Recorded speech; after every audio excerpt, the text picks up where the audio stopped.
Legenda Liverpool, Robbie Fowler, menegaskan bahwa jika The Reds berhasil meraih gelar Premier League musim ini, momen itu akan terasa jauh lebih istimewa dibandingkan dengan kemenangan mereka di tahun 2020.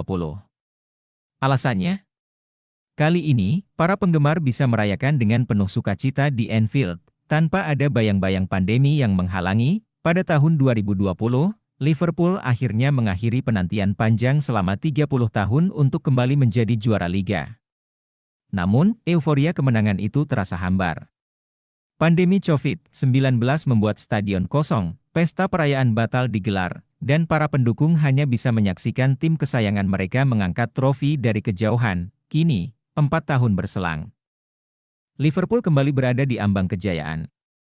Dengan keunggulan 12 poin dari pesaing terdekat mereka dan hanya 9 pertandingan tersisa, peluang The Reds untuk meraih gelar kedua dalam 35 tahun terbuka lebar. Fowler yakin, kali ini perayaan akan berlangsung lebih megah dan penuh emosi. Anda ingin memenangkan Premier League karena banyak penggemar tidak bisa merasakan kemenangan terakhir kami. Saat itu, stadion kosong dan tidak ada atmosfer yang sebenarnya.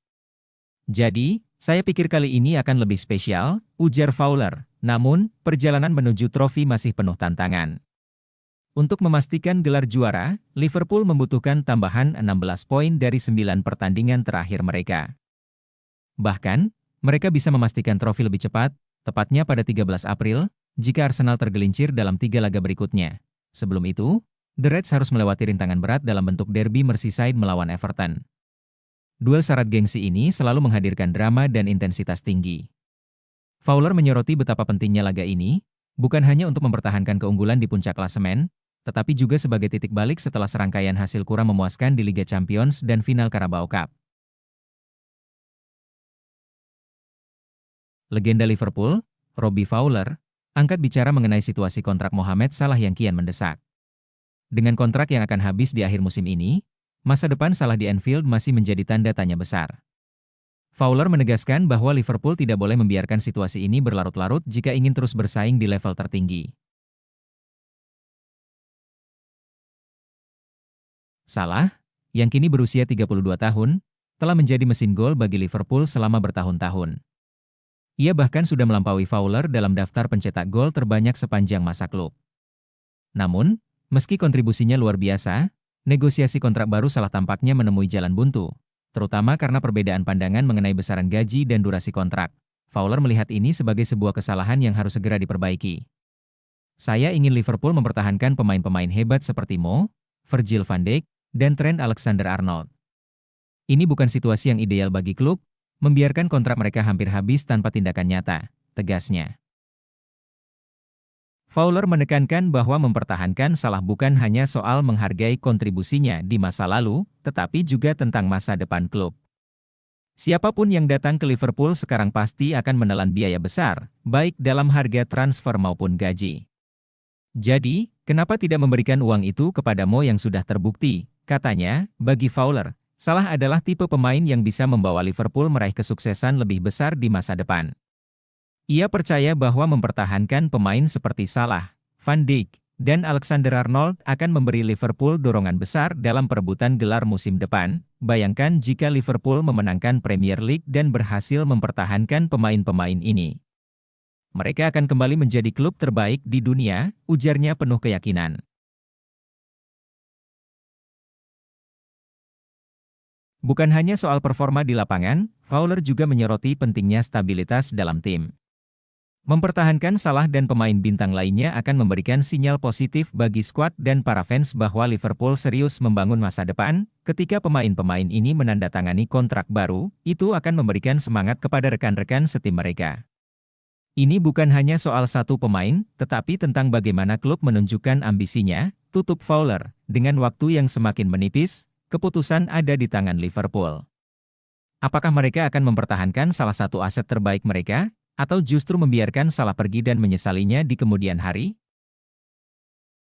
Dalam dunia sepak bola, gaji pemain biasanya mencerminkan kontribusi dan pengaruhnya di lapangan. Namun, kasus Federico Chiesa di Liverpool justru menampilkan sebuah paradoks yang mencolok. Pemain sayap asal Italia itu mengantongi gaji fantastis, tetapi jam terbangnya di atas lapangan justru nyaris tak terlihat. Sejak didatangkan pada musim panas lalu sebagai rekrutan pertama Arne Slot, Chiesa digadang-gadang menjadi angin segar bagi lini serang Liverpool. Statusnya sebagai pahlawan Euro 2020 bersama timnas Italia semakin menambah ekspektasi terhadapnya. Namun, kenyataan berkata lain. Hingga saat ini, Chiesa hanya tampil selama 387 menit di semua kompetisi, dengan 25 menit di antaranya terjadi di Premier League. Jumlah ini sangat timpang jika dibandingkan dengan bayaran yang diterimanya. Menurut laporan Spotrac, Chiesa mengantongi 150.000 pound per pekan, sekitar 3,2 miliar rupiah, atau sekitar 7,8 juta pound per tahun, 166,7 miliar rupiah. Angka ini menempatkannya sebagai pemain dengan bayaran tertinggi ke-6 di Liverpool, hanya kalah dari Mohamed Salah, Virgil van Dijk, Trent Alexander-Arnold, Alisson Becker, dan Andrew Robertson. Namun, yang lebih menarik, posisi Chiesa dalam daftar pemain dengan gaji tertinggi bisa semakin naik jika Alexander-Arnold benar-benar hengkang ke Real Madrid, seperti yang santer diberitakan. Jika itu terjadi, Chiesa otomatis masuk ke dalam 5 besar pemain dengan gaji terbesar di Anfield. Meski kontribusinya di lapangan masih jauh dari harapan, situasi ini semakin rumit dengan ketidakjelasan masa depan Salah dan Van Dijk. Kedua pilar utama Liverpool tersebut belum memperpanjang kontrak mereka yang akan habis pada musim panas mendatang. Jika keduanya benar-benar pergi, Chiesa bisa saja menjadi salah satu dari 3 pemain dengan bayaran tertinggi di klub, meskipun ia lebih banyak menjadi cadangan mewah ketimbang sosok kunci di tim. Tak pelak, kondisi ini memicu perdebatan di kalangan supporter. Bagaimana mungkin seorang pemain yang minim kontribusi bisa menerima gaji hampir setara dengan mereka yang telah membawa Liverpool meraih berbagai gelar bergengsi?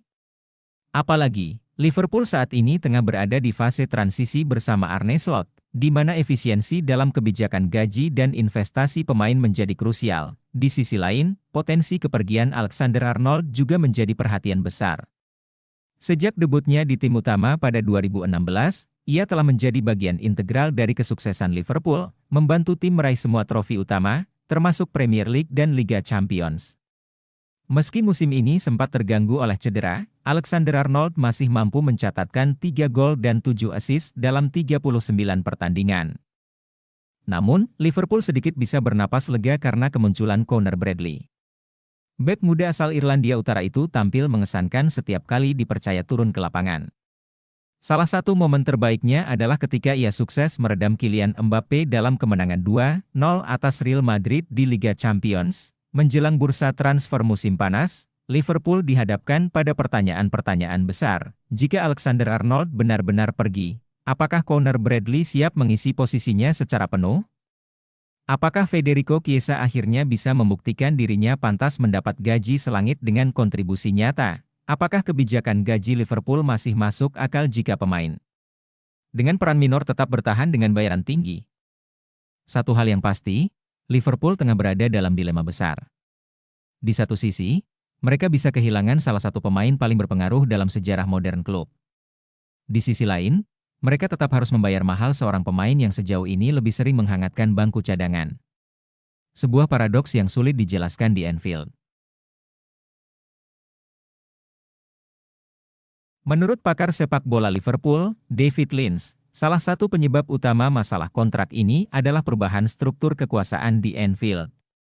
Dalam wawancaranya dengan Sports Mole, Lynch menyoroti bagaimana keputusan Fenway Sports Group, FSG, memberikan lebih banyak kendali kepada klub dalam urusan rekrutmen telah menciptakan dampak jangka panjang. Keputusan FSG untuk memberi klub lebih banyak kontrol awalnya tampak positif, mengingat sukses yang ia raih.